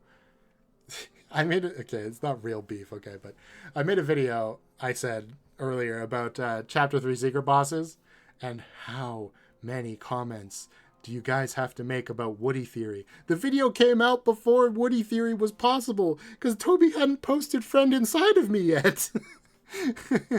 I'm not mad at you. It's just very, very annoying to be like, but what about Woody theory in every comment? It's like, ugh. Anyway, that's the perils of being a YouTuber, okay? I don't think Woody theory's terrible, but it's kind of like Sky's Forever Blue, where I think Toby just made something and everybody's like, it came from Toby, so it has to be Deltarune. Like, I haven't seen anybody saying that roast chicken is going to be the secret boss of Chapter 4 because Toby's been posting videos about roast chicken and carpet. Friend Inside of Me is just such an interesting phrase that I think people latched onto it. So there's, like, no evidence, but I don't hate the idea. I guess that there is some evidence because the cowboy segment got scrapped, supposedly. I still feel like that's related to something that's going to happen in the actual chapter, and it didn't actually get scrapped. Just by the way that Toby phrased it is like, guess that's what happens to all those old cowboy shows, right? It's definitely possible. You know, I'm moving it up to good.